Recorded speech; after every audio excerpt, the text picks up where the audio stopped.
Hello, everybody, and welcome to yet another episode of A Recipe for Adventure.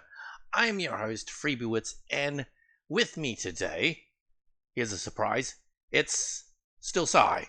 He is amazing, I'm never going to replace him, unless it becomes cheaper to do so somehow. Sai, do say hello. That was a lot of praise thrown my way. I'll accept it, though I'm curious about the unless someone cheaper comes along part. I mean, you're doing this for free. If someone starts paying me, all bets are off. Uh, I mean, fair. I don't like the fact that I'm having potential of competition here, but for the time being, I'll accept your compliments. Excellent. Alright. So my question for this week, it has a bit of overlap with a previous question I've done, but I like to think it's unique enough. There's a bit of a twist on it that it still can be interesting bit of conversation. So my question is, if D&D did not exist, but the idea of tabletop RPGs and the like did, would you still be in the hobby? And if so, what do you think would be your go-to tabletop RPG today? Oh, that's interesting. Mm-mm-mm. Um, And once again, we're assuming we're ignoring knock-on effects because we all know if D&D didn't exist, tabletop RPGs today probably wouldn't exist in the state it is now. Like there probably would yeah, not have Pathfinder, for example, and a lot of Roll20 systems. Um, yeah. Like, considering that I have a little bit of an acting background, mhm. the idea of role playing type stuff's always appealed to me. Sure. So I imagine that I'd probably still end up doing tabletop role playing. Hmm. Um, Particular system, Hmm. I feel like I would either end up probably doing GURPS for just its ability to do anything, It's sheer or versatility. or I'm very very partial to Legend of the Five Rings. I really love that setting. So I've noticed that. Do you think it's more the setting that you prefer or the actual system though? ooh, I kind of like both. I like how Legend of the Five Rings uses its system. Sure, sure, sure. Um, How it melds one in lore into the mechanics and stuff like that. yeah, and how you can play it's yes, it's a system of samurai, but you don't have to be a katana wielding samurai. Hmm. You can play just a diplomat, Mm, and mm, mm. that's perfectly fine. Or you could be a crane style diplomat, which is also fine. Which is, I am a diplomat, I will talk to people. However, if you insult my honor, the katana is there for a reason. Legend of I Five will challenge you. Rings is Yeah, great. yeah. I really love that setting. I think it was I love. I think it was my first foray into a D10 style system as well. Like Yeah, using D10s. solely D10s. I played with plenty of games that used the D10, but this was the first that only used D10. It was very interesting to me. Well, for me, I technically found out about the style of gameplay through Dungeons of the Dragoning. Oh, the one system that was released on April Fools and everybody thought was an April Fool's joke, but then they looked into it and thought, hang on, this is kind of rad. It was a goddamn like Frankenstein's monster of a bunch of different settings and systems all thrown together, but used Legend of the Five Rings core system for the dice rolling and the And, stats. and it kind of worked, which is so Yeah, weird for a free product. Like, mind you, like from what I could tell from playing it myself and such like that, it's fantastic for one shots and short bursts. It is not something I would personally play for years on end. in the same like campaign. It is. It, I don't It's know. a joke system, Yeah. but it's a well-made joke system. Yeah. Okay, yeah, that's a good way to put it. That's a fantastic way to put it.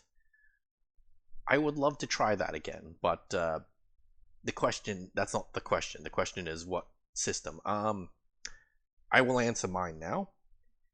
And I don't know if it's because I've been getting into Warhammer 40k lore more and more recently, like just listening to the podcast and stuff like that. But I Yep. really want to get back into Dark Heresy. I played Dark Heresy First Edition, and I know the new Rogue Trader video game on PC uses that system, or at least heavily inspired. I have not played Second Edition Dark Heresy, nor do I know anything about it. So I just love the fact that there are tables for everything, and leveling up. It's not about leveling up; it's about like skill purchase. So like certain like skills and abilities cost less or more. But here's the thing: um, depending on your class, it can cost less. So if you're like playing a smart character, getting the smart skills and abilities cost you less experience points than say a guard's character who's like all about aiming and shooting and being strong. Than if they were to purchase that very same trait, which I always Yep. found like fantastic from like a game balance point of view. It's like, oh, this thing's weak, just make it more cheaper then, sort of thing. Or this thing's Mhm. overpowered, just make it super expensive. I've always loved that idea. Whereas in like that's the one problem I have with D&D, right? In that it's more pronounced in D&D 3.5, but it does happen in 5th edition a bit. You can look at all these choices which are equal in terms of cost and objectively pick the wrong thing. Yeah, Like, that's never a great feeling either. When you yeah, realize later on, it's like, oh, if I had just picked this. like the issue still exists in Dark Heresy a bit, I'm pretty Hmm. sure. But like, if you screw up on something that's pretty terrible, you kind of know it's terrible from the get go because it's so cheap. You're like, oh, it's a cheap thing. But then again, if you buy a cheap thing, in theory, you could have enough points left over to buy another cheap thing, and then like you become like sort of a jack of all trades, sort of, or at least someone who doesn't suck so much at a bunch of little things. So it's Yeah. not the worst thing that could happen to you, but like, yeah, D&D, you can just pick the wrong thing, and it's not a good feeling. So Chrisfield is walking along this Yep. path. He's and I'm gonna reveal a bit more of this area just to represent where he's gone and all that stuff.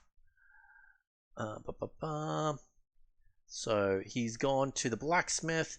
Presumably, he's gone down here and he's gone to the market. And, he's checked the market out.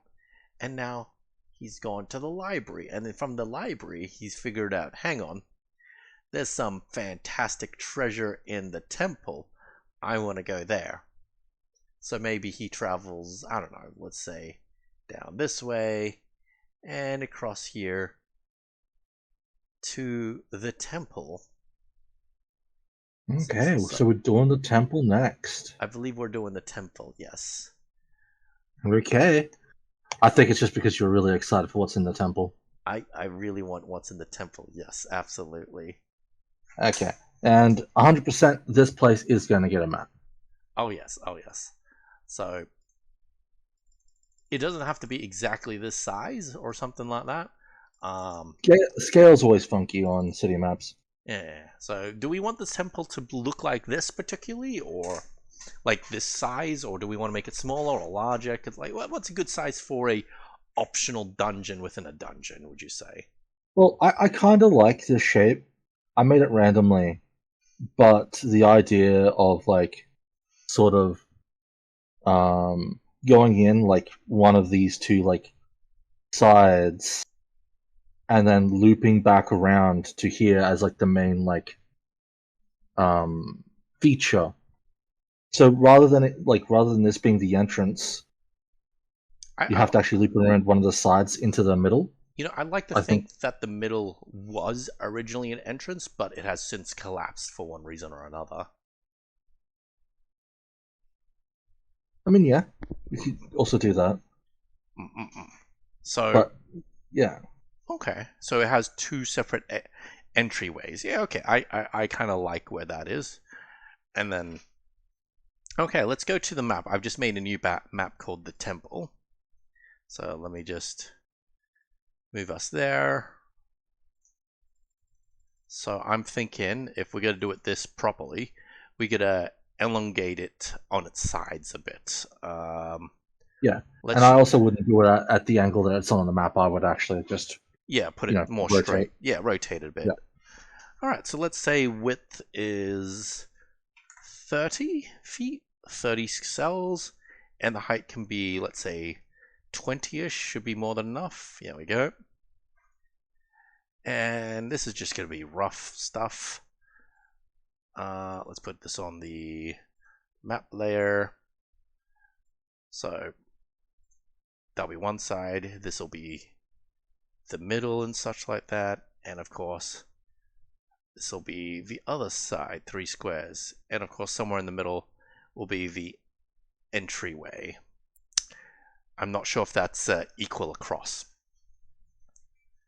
So, I'd probably um make them a bit like all the parts a bit bigger like, for one very simple reason.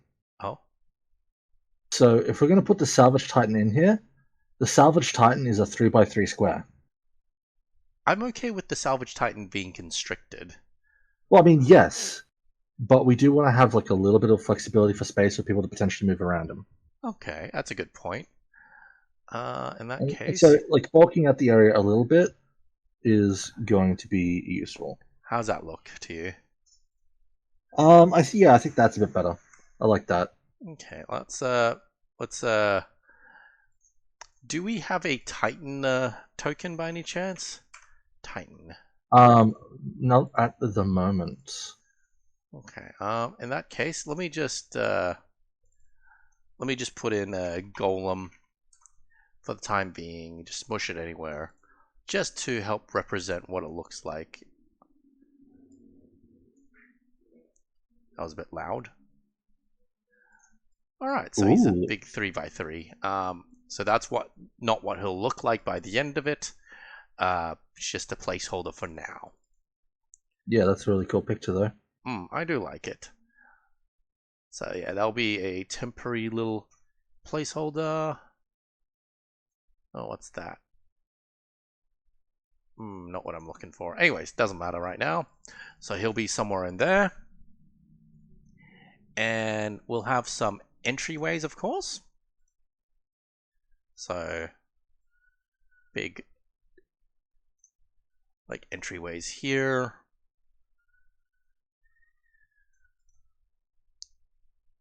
And okay, so which one do you want to start on first? Oh, that's a bit loud outside. Police are going off in the distance. All right. So which side do we want to work on first? The left or right side? Um, let's go. Let's start with left. Okay, we'll start with the left one then. Okay. So let's see. Chrisfield comes in. Comes in through the left. Our little intrepid adventurers coming in the left side. Do we want to make these were just placeholders, but I kind of like the idea of these all being walls and stuff like that.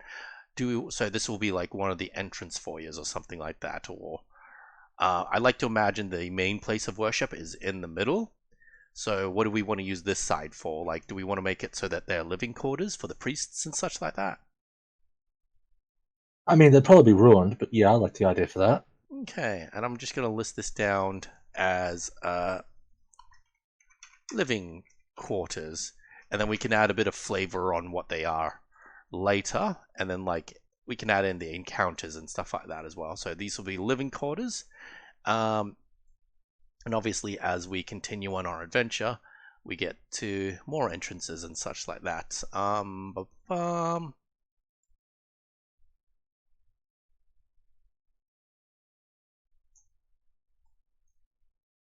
Oh, actually,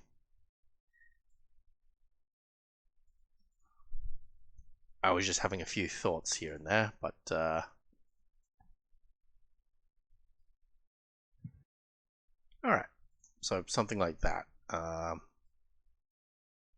Ooh. Maybe not exactly like that, but I do want some columns, I believe I mentioned. Yeah, you did mention you wanted columns. And if possible, I want you, when you put the columns into your map, I want them to be ruined columns so that we can paste over them with physical deletable intact columns, or columns that we can turn into like uh, terrain and stuff later that blocks the way and such. So we can do something like this, and the idea is that the golem would have entered in through the front door here. But so yeah, we can like sort of like mention. Oh no, that's not the shape I want. We can like mention for the sake of how do I? Here we go. We can mention for the sake of it that the are big gates here, but it looks like there have been things like there's a giant boulder in front of it or something like that, so that it can't operate anymore, and you can't get through it unless you like have, I don't know, plus 30 strength or something minimum. So Hmm. I suppose we can give the players a method to do that, but like we don't have to do it right now. So let them skip to the boss. So a bunch of columns and such like that throughout. So it's very Greek. Yeah. So, do you want me to try to make like just like a ruined section that you can paste over the columns instead of an actual pillar itself? Is what you were saying and suggesting? Because I kind of like the idea of doing that. Oh, My big trick is trying to find out how. oh yeah. So if you just do ruin columns, I can draw proper columns later. I just realized how Well, uneven it, I've done all this. yeah, I think it's actually easier for me to do actual pillars and then put rubble over top. Oh, yeah. No, that would be much easier. Let's do it that way. Yeah, I was gonna say because like the rubble will spread out everywhere, right? Yeah. So it's easy to do the initial pillar position. Mm-mm-mm. Okay, yeah, no, I think we do it that way. I think, yeah, that seems a bit easier. What in the world is with this block? Okay, there we go.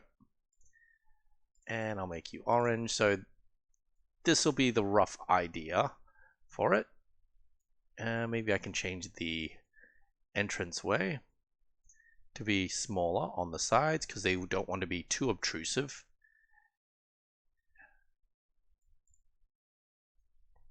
And then maybe over, I'm kind of color coding everything. Blue stuff is essentially things you can pass through for whatever reason. So over here could be like the pews and whatnot that would be facing the blue thing in the middle. Okay. And then, of course, some of the pews will be buried and destroyed and whatnot.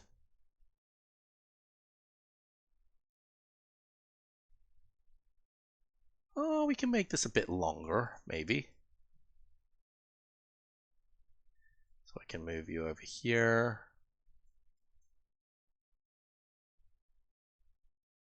So you've kind of destroyed the area. There we go.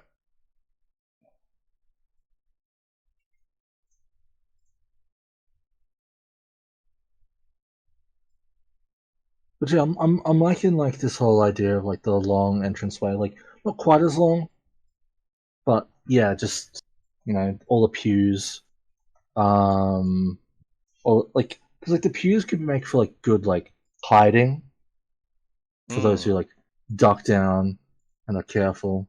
And they can go over them, so they treat them like difficult terrain otherwise. Yeah, I like Yeah, that.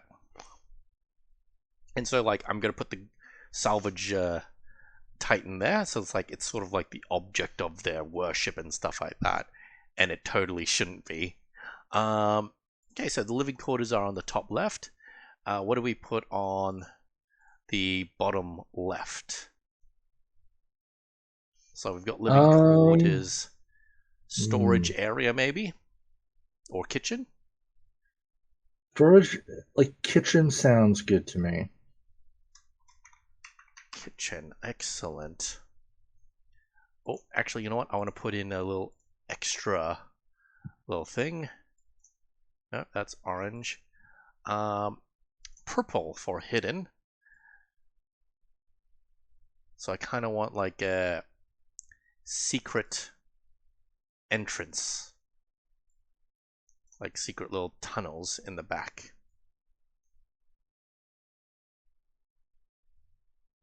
And essentially, it was originally for the dwarves to like go between the kitchen and like say the storage room on the bottom right.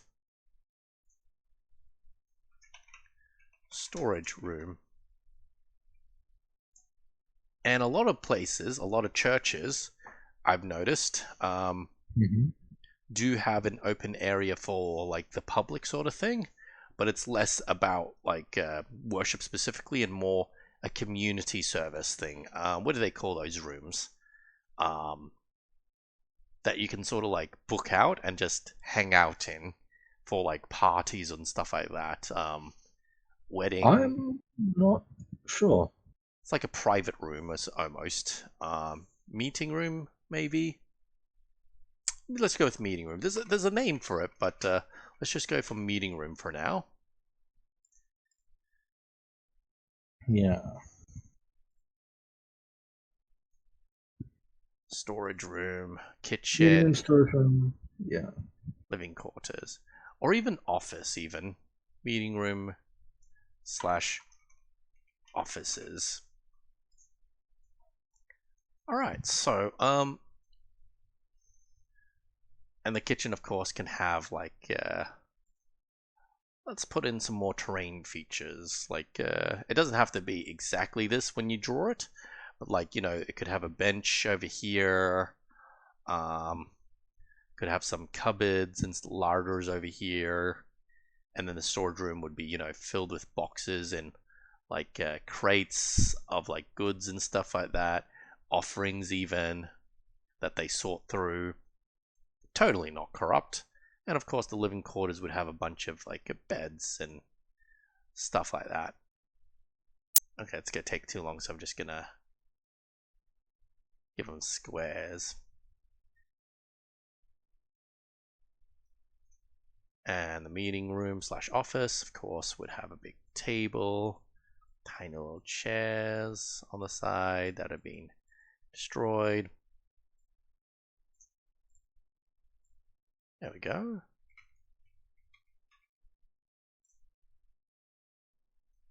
So yeah, I can use this as a general like layout for building things. I'm liking the looks of it all. So, big question.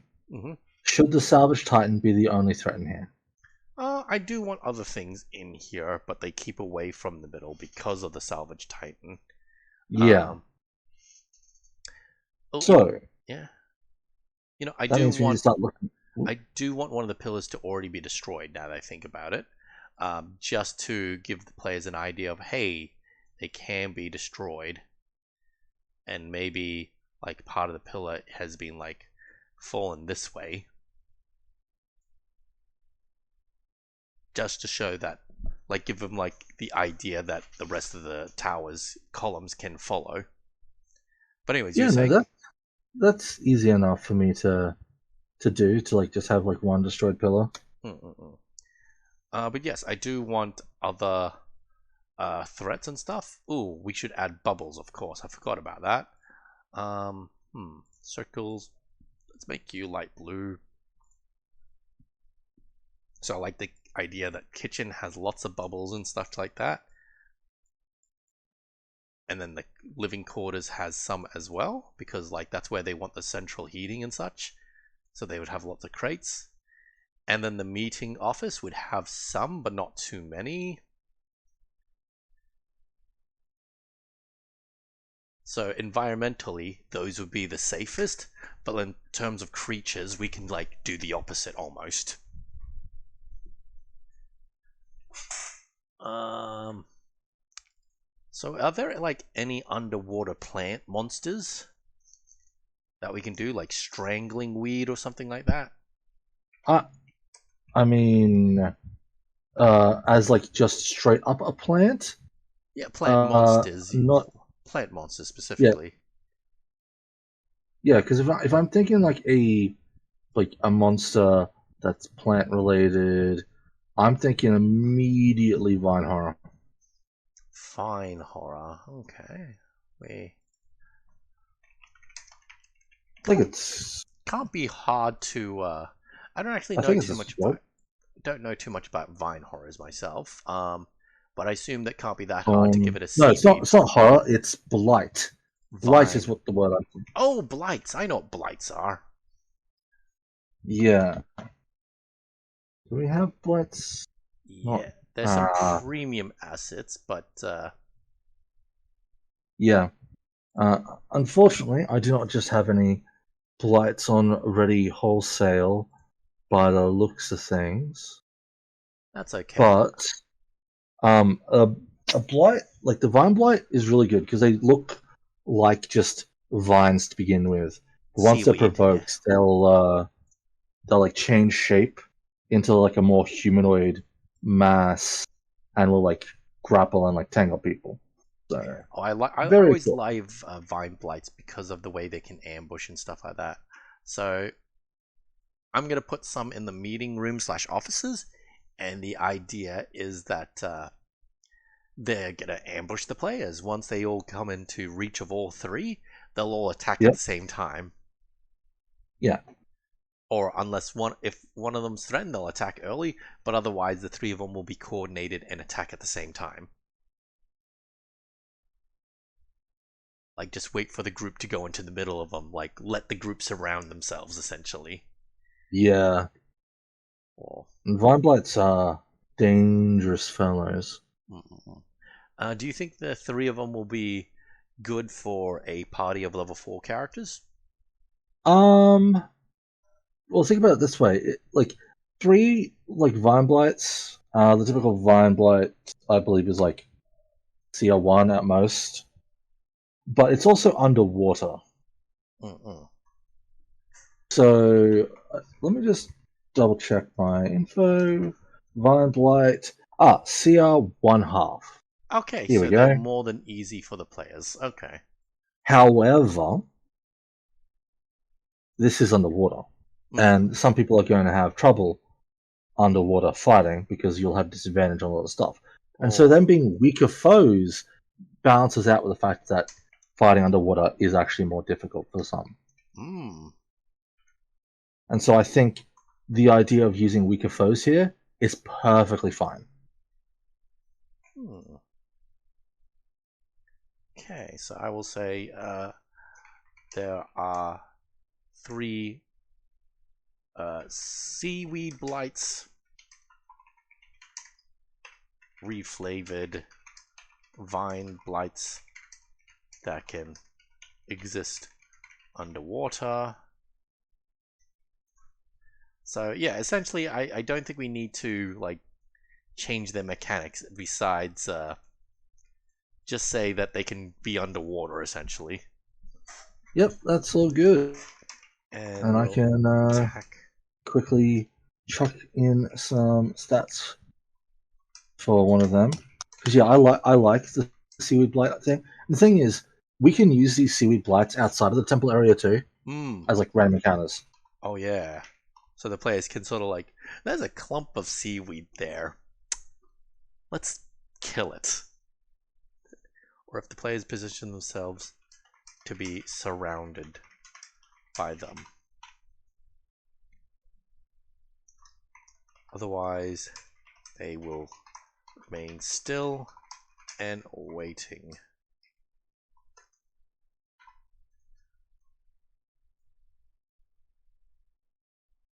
Okay.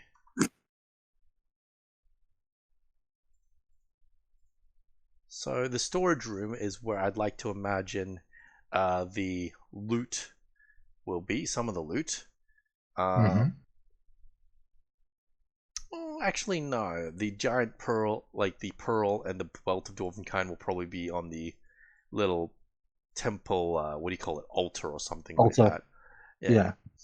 yeah. So the storage room will have other stuff. So storage room.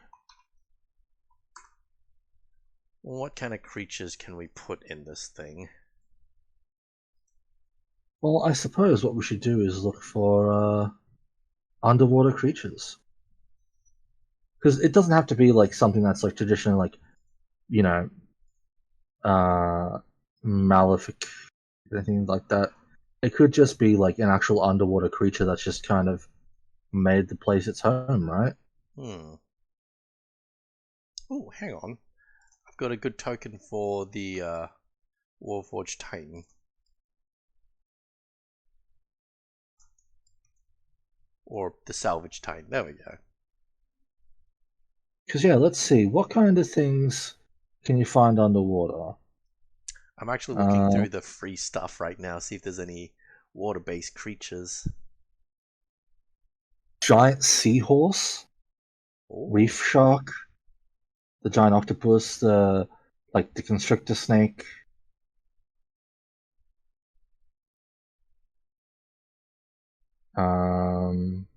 Basically something that can swim past uh, the vine blights without like triggering them, maybe, if How possible. about a swarm of quippers, also known as swarm of frenzy fish? Oh, like what are they? Piranhas, basically. Yeah, Oh, okay. If you can, basically a swarm of smaller fish that bite things. if you can click and drag it for onto the map, just for like what's the word? Do we have? I'll type in fish. They're bound to have something. Let's see. Swarm of wasps, swarm of snakes, spiders, ravens, rats. Swarm of quippers. We got them. Oh, wait, did you just type in swarm of whippers? I have a bunch of monsters Right. with some default tokens. I don't have all of them, but I do have some. Look at them, little nasty little buggers. Ah, right. They should be on the token layer, of course. I was wondering why it was Yeah, translucent for me. Advanced. yeah. Gotta So go. yeah, swarm of quippers. So it'll be in the storage room. And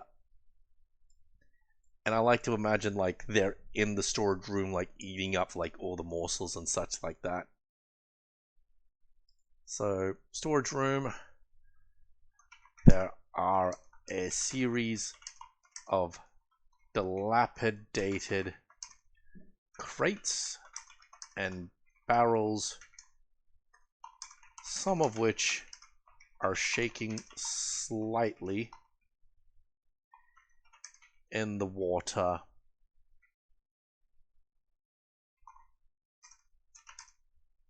The adventurers can see the tips of fins poking out of these containers as the swarm of quippers dive through these boxes, scrounging what little morsels there are within. If they notice the players, they immediately attack. Okay, hang on. I'm gonna do something here. Okay. Players may make a what's a Quipper's like the Quipper stats attached to this thing? Well, it does have the stats, yes. If you Excellent. just double click on it, I just want to check what open their it up. perception is. 8. Perception 8. Excellent. Alright, so there's a reason why I'm doing this. If they can make a DC 8 stealth check to sneak past, they immediately attack. However, if they're for each player, okay, wait, hang on. For each player that is not at maximum hit points, the DC increases by 1. For each player that is below half HP, increase the DC by 2.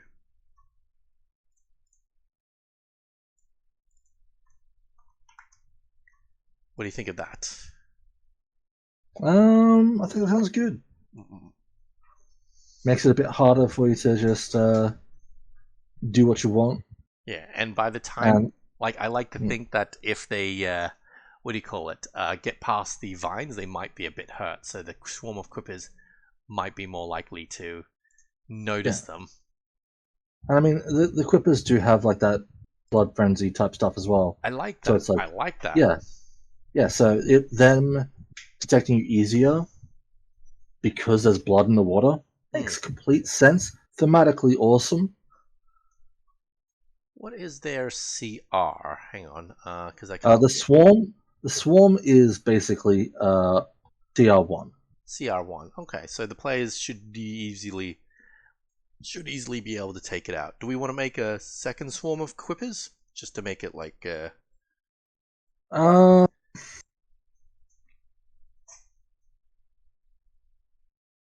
I think since we're not in the real dungeon just yet, and the big threat's just through the door, I will err on the side of saying go easy at the moment. Go easy at the moment. Okay. All right. Because they're going to get ripped to shreds by this big guy. It is a difficult fight for sure. And it would be really bad if they come in from the other side, defeat this guy, and then go into the next room and then just get torn to shred by piranhas.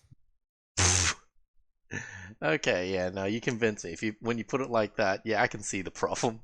All right, do we want to give any loot in this room specifically, or just say everything's pretty much destroyed? So, this is still the storage room, right? Yep. So, I think this is a good time to suggest that there have been others down here. Not Hrisfeld. Hrisfeld's fine. But, like, we are hinting that the bandits have gotten to here. Oh. Or that, there's some hostile Sahagin and maybe even a devil or two. So I think like maybe like a scimitar or a short sword or something, just to be like, and like scraps of leather, like, it's not like scraps of like old leather, it's been just chewed through. This seems like it belongs to someone a lot more recent, and it's an actual like iron sword. Okay, so that would be like DC investigation. Yeah, okay. It's like a hint that, like, we can easily just be like, yeah, no, the quippers got to him and just ripped this poor fellow apart. But there's a poor fellow here. Why is there a poor fellow here? I like that. So, okay. So let's say DC 10, would you say? Because it's not like it's hidden. It's just hard to find amongst all the useless stuff. Yeah, DC 10 sounds good. A ruined scimitar with a chewed up handle that looks otherwise newer than its surroundings. Wait, newer than its surroundings. Not that it's a hard bar to clear.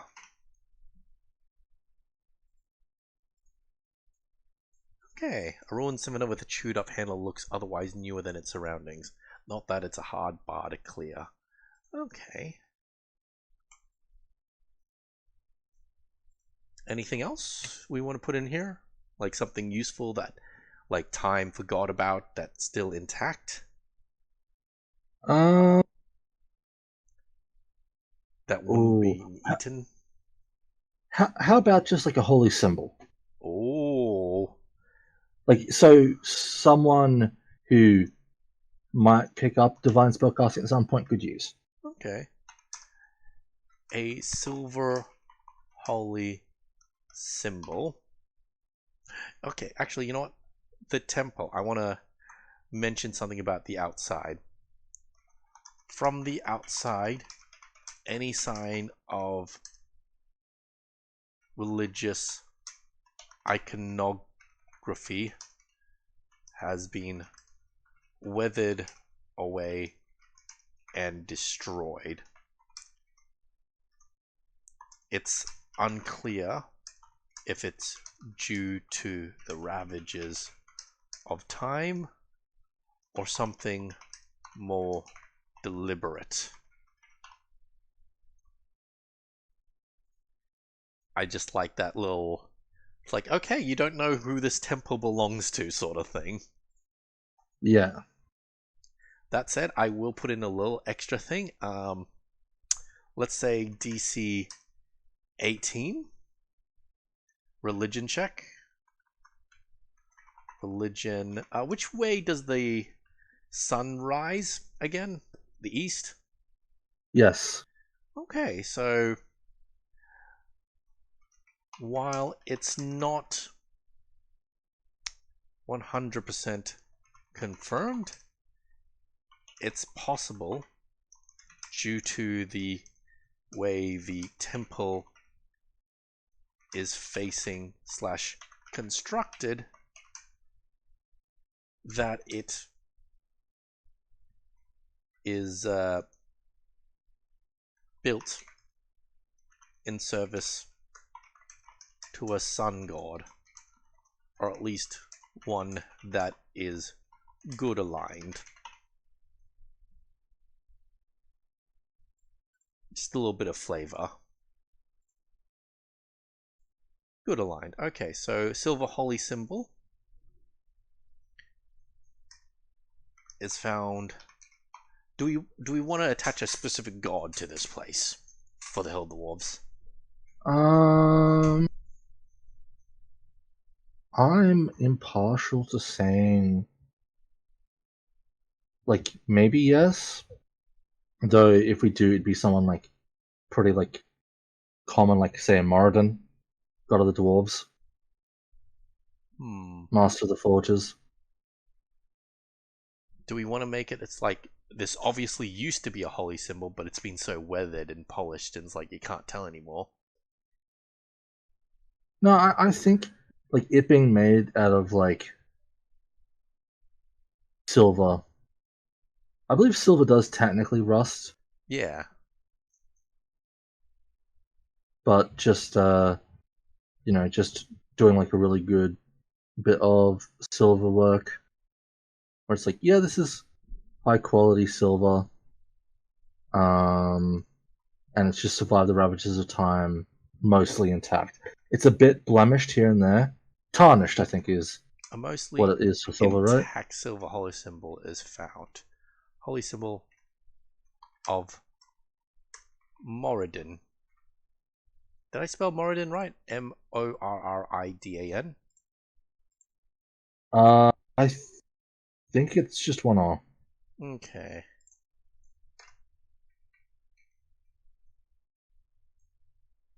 Oh, Moradin. Oh, yep. I clicked at the same time that you did. okay, I'll clear it off. Is found. Do we want this temple to be previously a temple to Moradin, or do we want to say this was like belonged to someone visiting, or do we want to keep it ambiguous? I would like to keep it ambiguous. In that case, If the DM who runs the campaign wants to answer that question for themselves, they can. okay. The DM can decide if the symbol belonged to the church, to the temple therein, or if it was from a visitor. Okay. So that's the storage room done. Let's go to living quarters.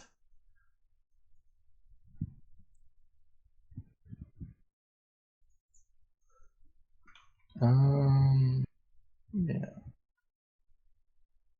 Living quarters. I don't. I think there shouldn't be a hostile encounter every room. Okay, so maybe living quarters just look fine. Yeah, I think we leave the living quarters as just like as an old kind of place where it's like you could tell that this is where the priests used to live. Okay. And let it just be it's just like world building self. Seems like an abandoned living area. Seems like a abandoned living area that has since been picked clean of any valuables. The beds here are short, squat, and made of stone, matching its previous inhabitants. Do we want to put anything like useful for the players to potentially find as well in here, or ignore that again? I mean, maybe like some old style like coins. Okay. Players can roll perception to spot. So let's say DC 10. The players find a glint among some of the ruined beds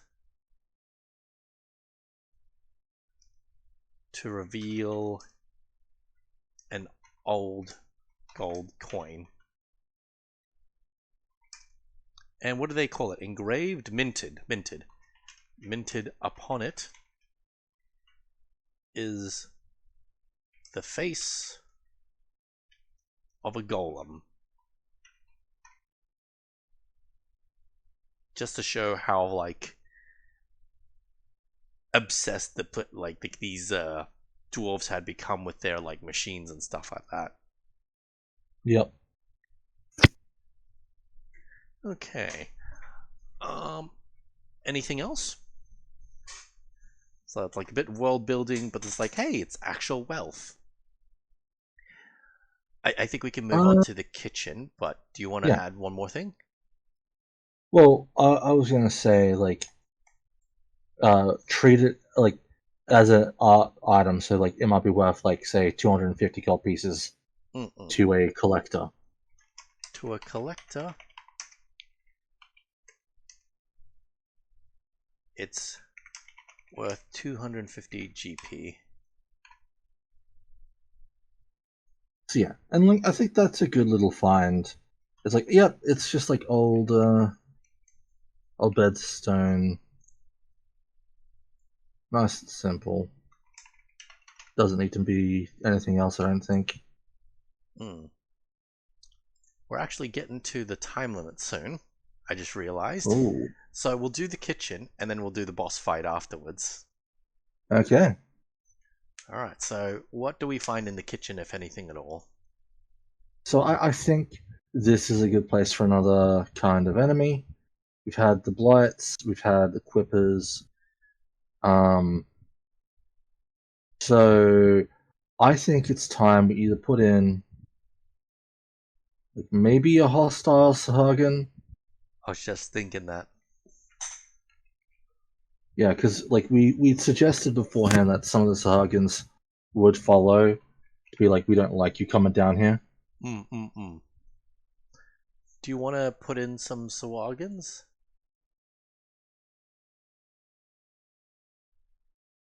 Beautiful. Maybe a champion. Actually, no, we're fully underwater. I think it's only fair. It's just some regular Sahagins. You guys are what, CR1 half, I think.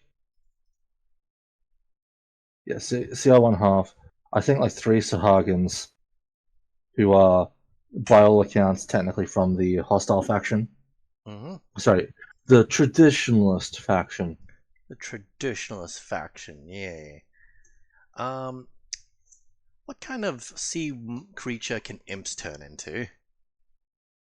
So, I think we discussed of imps turning into like, because like normally an imp turns into a rat, a raven, or a spider. But Maybe a we were crab. like, yeah, the idea of like them being able to turn into something else based on the environment makes sense. So like a crab or a fish.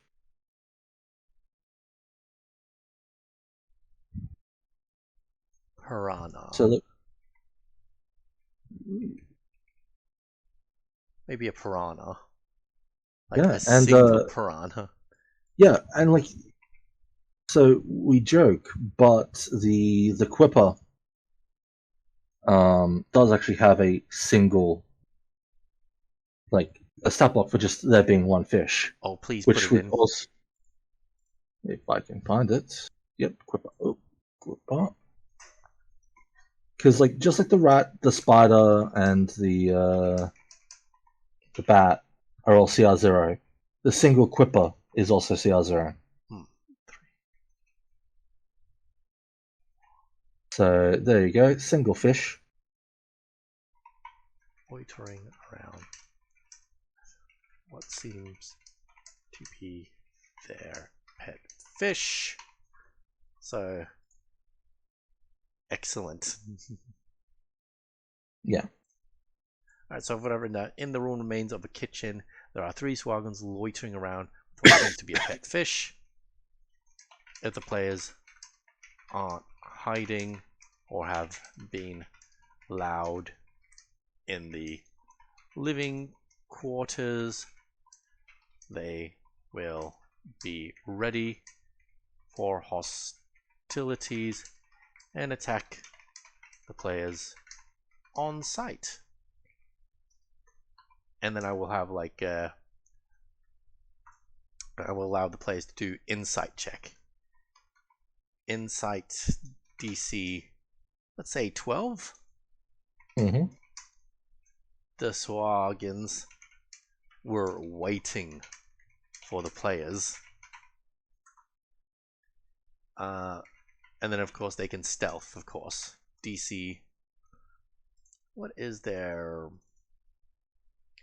open character sheet? Their passive perception is actually pretty decent. 15. What's the imps? Oh wait, it's Equipper at the moment. What's an imp's passive perception?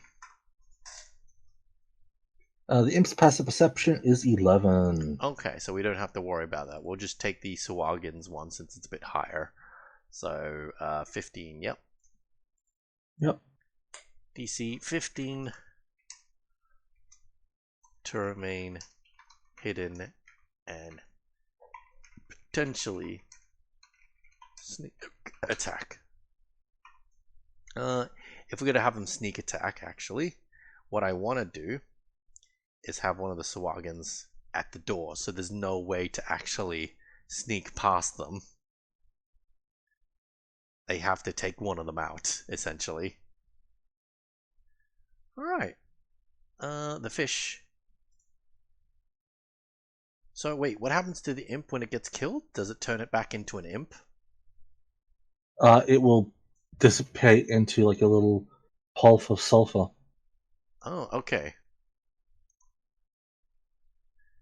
So it changes. So the imp changes shape, but it still maintains the statistics of an imp, barring like its movement speeds. Okay. When the fish is destroyed, it will disappear into a puff of sulfur. It was an imp.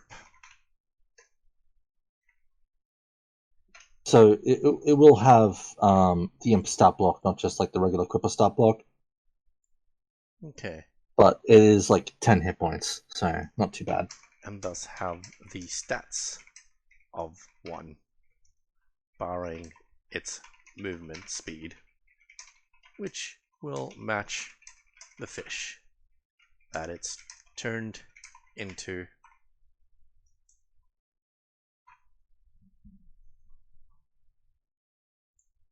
Okay. I kind of like that, so it's got 10 hit points. Yep. Having character sheet. Attributes.